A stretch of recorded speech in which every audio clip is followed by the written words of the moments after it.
2, 3, 4, 5.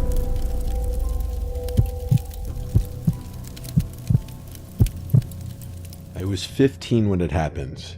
It was a Friday night in late September, just starting to get cold where I lived. My parents went out to dinner with some family friends, and they said they would not be home until late. I had the house to myself. I invited over my neighbor and best friend Chris. He was the same age as me and lived across the street. We usually hung out in my basement and played games or watched movies, but that night we got bored. At some point, he brought up playing hide and seek. It sounded dumb at first, but we had done it before with a group, and it had been fun. The house was small, but it had a lot of places to hide, especially in the dark. We turned off most of the lights to make it scarier. The only light on was in the kitchen. The rules were simple. No going outside, no going into the attic or the crawl space. Basement, bedrooms, closets, and under furniture were all fair game. Chris wanted to hide first, so I covered my eyes in the living room and counted to 50. I could hear him running at first, and then silence. I finished counting and announced that I was coming. I started in the kitchen since it was right there, but there was nowhere good to hide. I checked behind the basement door, then down the hall. I looked in the bathroom. Empty. I opened the closet near the front door. Nothing. I went upstairs. The floor creaked under me, and every little sound made me tense. I checked my parents' bedroom first, looking under the bed and behind the dresser. Nobody. I went down the hall into my room. It was messy, but not enough for Chris to hide well. I still checked the closet and under the desk. Nothing. That left the guest room at the end of the hall. The door was cracked open. I pushed it slowly, expecting him to jump out and scare me, but the room was dark and quiet.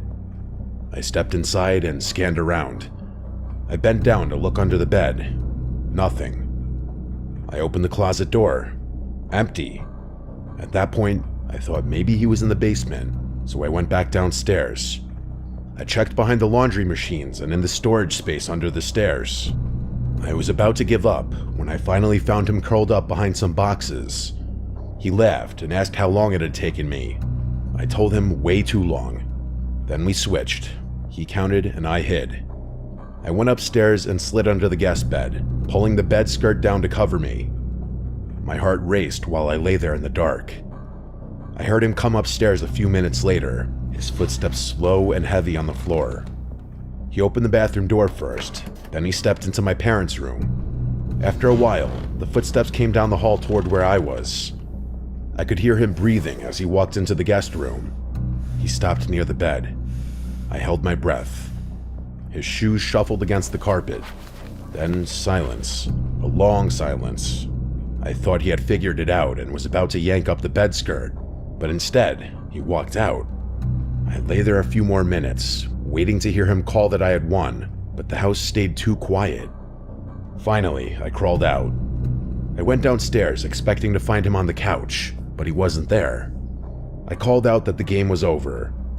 A voice came from the basement saying he was down there. I thought he was messing with me.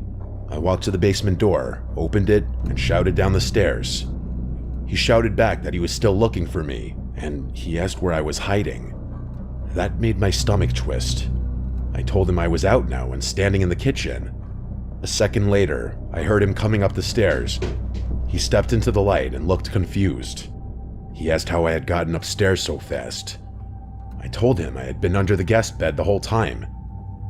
He frowned and said he could have sworn he checked that room, and he heard someone moving inside. He said he thought he heard breathing. I told him I stayed perfectly still. We argued a little, but then we just shrugged it off. We played another round, but the whole time I felt uneasy. Every creak in the house made me jump. At one point while I was counting, I thought I heard something upstairs, like a soft thud, but when I searched, it was empty. I found Chris in the laundry room. We kept playing until we both got tired. Then we sat on the couch in the living room and turned the TV back on. That's when we both froze. From upstairs came a loud bump, like something heavy falling. Chris asked if it was my parents. I reminded him they were still gone. The hair on my arm stood up. We sat there waiting, but the house went silent again. Chris said maybe something slid off a shelf. I wanted to believe that, but then, while we sat listening, we both heard it clearly. A slow creak of floorboards, the sound of someone walking down the hall upstairs. We stared at each other, neither of us moving. Then I whispered that maybe we should check. Chris shook his head, saying no way, but if someone had broken in, we couldn't just sit there. I told him to stay behind me and grab the fireplace poker from beside the couch. We went to the stairs and started creeping up. The house was so quiet I could hear my own breathing. The steps groaned under our weight. When we reached the top, I pointed toward the guest room. The door was closed now. I knew for a fact I had left it cracked open. We stood there frozen. Then from behind the door came a sound, a slow dragging noise, like fabric sliding across the carpet. Chris whispered that we should leave. I wanted to, but curiosity and fear kept me in place. I raised the poker and reached for the knob. When I tell you my hands were shaking, I'm not just saying that to be dramatic for the story. I pushed the door open fast. The room was dark, but the shape of the bed and the dresser were visible. Nobody was there. The closet door stood half open. I moved closer as Chris stayed in the doorway. I yanked the closet door open. Inside was nothing but coats and boxes. We both let out shaky laughs, pretending it was all in our heads. But then, just as we turned to leave, we heard another sound. This time it wasn't upstairs. It was downstairs. The sound of the front door opening and closing. We froze again. Chris whispered that someone was in the house. I felt my stomach drop. We ran down the hall and crouched in my room with the lights off. I held the poker tight. We listened, and at first there was nothing. Then there were faint footsteps on the first floor. I wanted to call the police, but my phone was on the couch where we had been sitting. I whispered that maybe we could sneak out the window, but it was too small. The only way out was down the hall past the stairs. The footsteps moved closer. We heard the basement door open, then the steps went down one by one. We both exhaled in relief. Whoever it was had gone into the basement, so we took that time to run. We sprinted down the stairs through the kitchen and out the back door into the yard.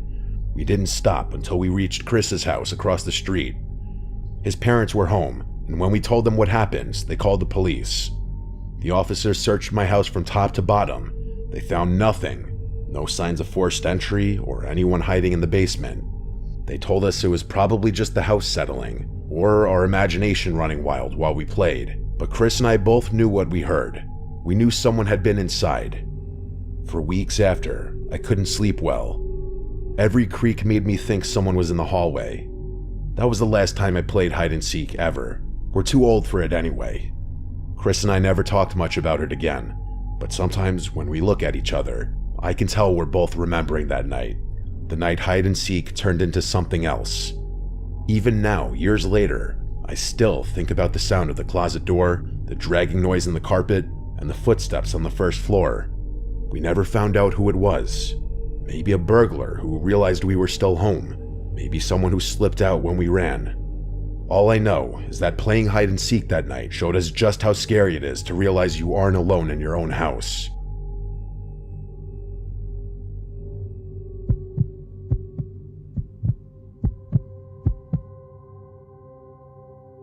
I grew up in a neighborhood that backed right up against a stretch of woods. The houses lined one side of the street, and behind them was nothing but trees for miles. When I was younger, a group of us kids from the street used to play together almost every weekend. In the summer, we stayed out late into the night, sometimes until our parents yelled for us to come home. One of our favorite games was hide and seek.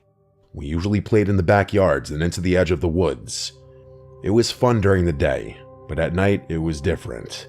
The trees swallowed up the light and everything looked the same no matter where you were. That was what made it scary, and that was what made it fun. The last time I ever played hide and seek in those woods was when I was 14. It was August, hot and humid even at night. There were 5 of us, me, my friend Tyler, his little brother Matt, and 2 kids from down the street, Jason and Eric. We all decided to play outside because it felt cooler than sitting in someone's basement. The rule was simple. You could hide anywhere in the backyards or in the woods, but you had to stay close enough to hear when the seeker called the round over. Jason volunteered to be it first. The rest of us ran off. I went into the woods with Tyler. We split up once we passed the first row of trees. I crouched behind a fallen log, my heart beating hard even though it was just a game.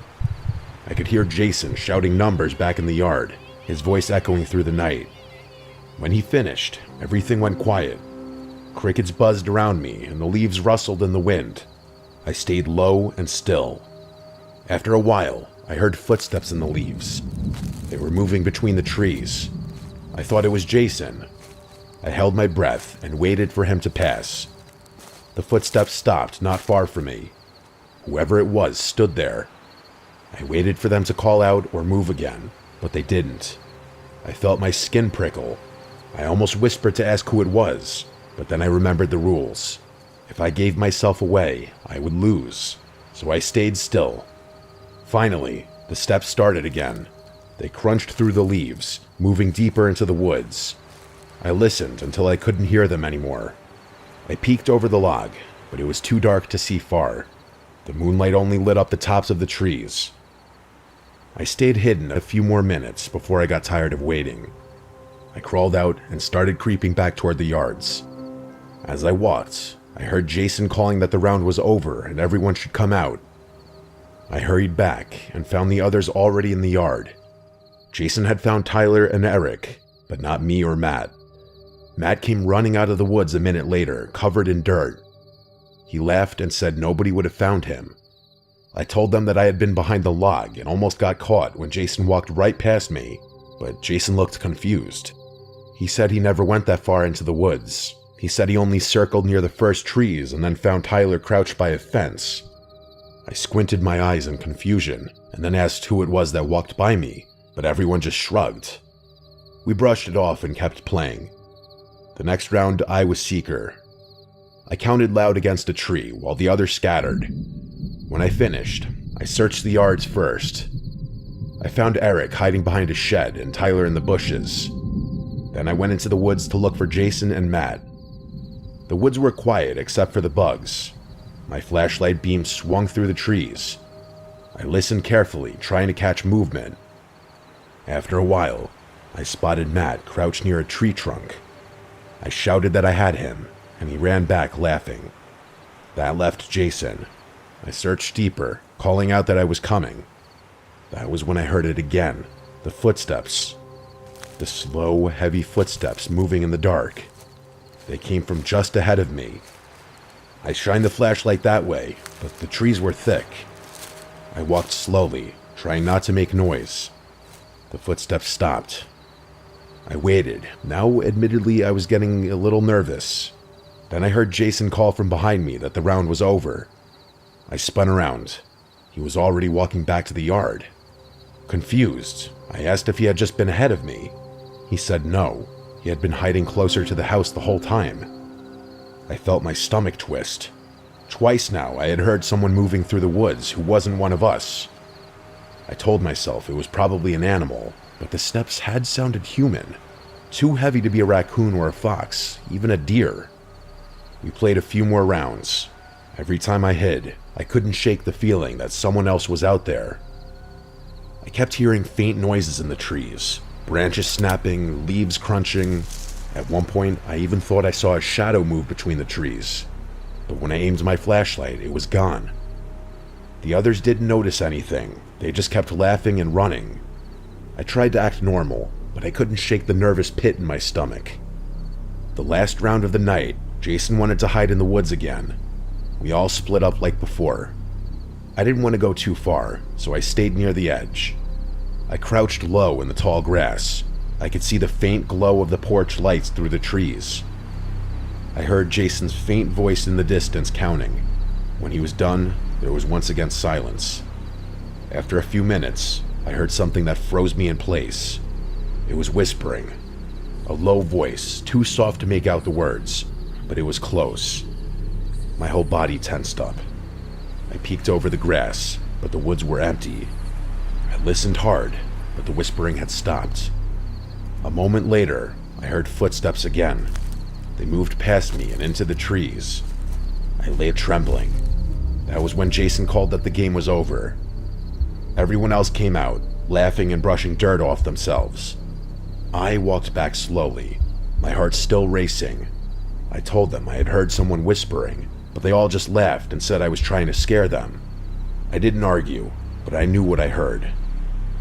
We sat in Tyler's yard after that, drinking soda and talking.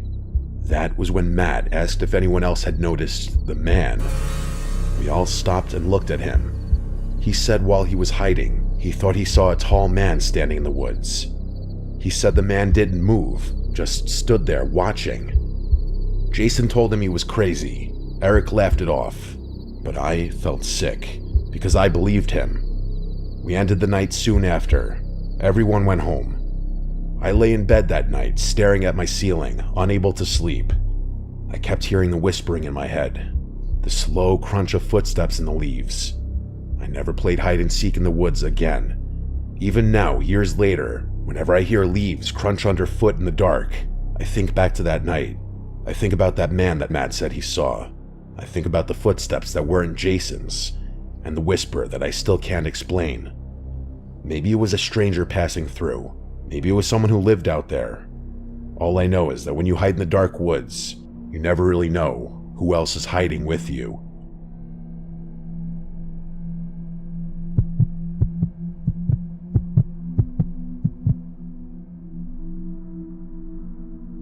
It was a hot Saturday afternoon last July. I was 14 at the time, and I live out in the rural part of Pennsylvania. My backyard is huge. We have acres of open grass, trees, and an old storage shed at the edge of the yard. My friends and I spend almost every summer day out there. That day, it was me, Ryan, Josh, Adam. We were just messing around playing basketball on the hoop my dad put up near the garage. We played for about an hour before we were all tired and sitting in the grass, sweaty and drinking water. That's when we saw a kid we didn't recognize who came walking up from the dirt road that runs past my house. He looked about 16, older than us, taller too. He had black hair that was kind of messy and wore a gray shirt and jeans, even though it was hot out. We all stopped talking when we noticed him. He walked right up like he already knew us. He asked if we wanted to even the teams out and make it 3-on-3. None of us answered right away. Finally, Adam asked who he was. The kid said his name was Keith. He said he lived just up the road and was just walking through the woods when he saw us. We all kind of looked at each other. I've lived here my whole life and never saw this kid once. Neither had my friends. But he acted normal enough, I guess. Ben asked him if he wanted to play basketball.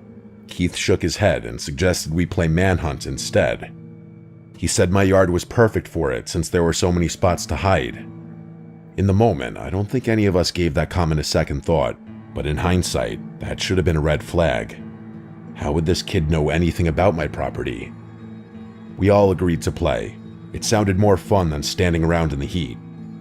We split into 2 teams. Keith immediately volunteered to be on the hunting team first. He said he loved being the seeker. So it was Keith, Adam, and Josh hunting, and me, Ryan, and Ben hiding. Adam kicked a soccer ball to signal the start. We ran off into the yard while the hunters covered their eyes and counted. Ryan took off toward the tree line. Ben sprinted for the side of the garage. I didn't want to hide in the woods yet, so I went into the storage shed. It always smells like gasoline and old wood in there. I found a pile of folded tarps in the corner, so I climbed under one and lay still. I stayed under there for at least 10 minutes, but it felt like forever. Nobody came. I started thinking maybe the hunters had given up, but then the shed door creaked open. The tarp ripped off me in one quick motion. I guess it was an obvious spot. I looked up to Adam's smiling face.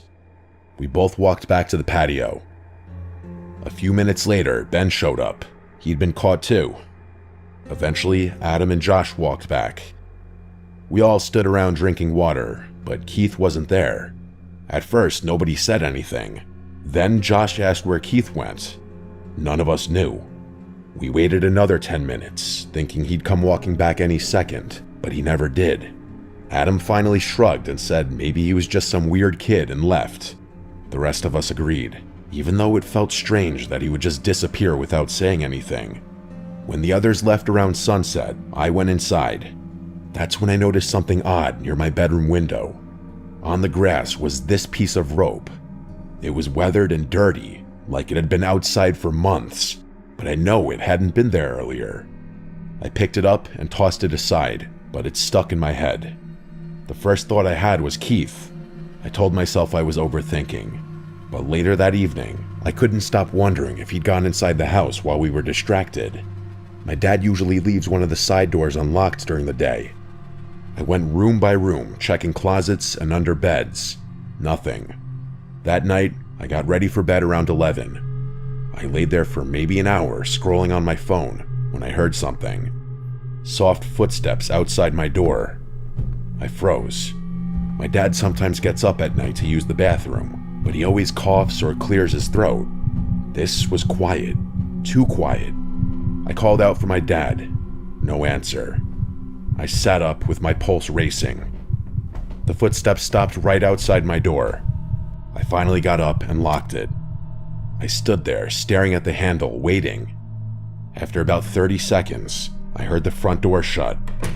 The sound carried through the whole house. I didn't waste a second. I ran to my dad's room and shook him awake. He groggily sat up while I explained what I heard. He didn't doubt me. He grabbed the shotgun from under his bed and told me to stay close. We searched the whole house together. Every closet, the basement, the garage. He even went outside and walked the property with a flashlight, but he didn't find anything. We locked every door and window after that. The next day, I told my friends, and they all laughed it off, saying Keith was probably just some weirdo passing through. But Ryan admitted he thought Keith was strange too. He said Keith barely talked during the game. He just stared at people. That night, I couldn't sleep. Around 2 in the morning, a scratching sound woke me up. It was coming from my bedroom window. I froze, staring at the blinds. The scratching was slow, like someone dragging a stick or nail against the glass. I didn't want to look, but I couldn't stop myself. I carefully bent one of the blinds open just a crack. On the other side of the window was a figure. I couldn't see his face, just the shape of someone standing inches away in the dark. I jumped back and screamed for my dad. I ran into the hallway, shouting until he came out of his room. He didn't hesitate. He ran outside with a shotgun, firing 2 rounds into the air. I heard him yelling that he'd shoot whoever was out here if they came back. The figure at the window was gone. The rest of the night, I didn't sleep at all. I sat in the living room with the lights on while my dad stayed up too. The next morning, he told me he thought Keith had been the one messing with us. He said if that kid showed up again, he'd shoot him. I know he wasn't fully serious, but that's just how my dad is. He said that kid isn't welcome anywhere near our house ever again. As far as I know, Keith never came back. But sometimes when I'm outside at night, I think about that rope by my window, and I wonder what he was planning to do if I hadn't woken up when I did.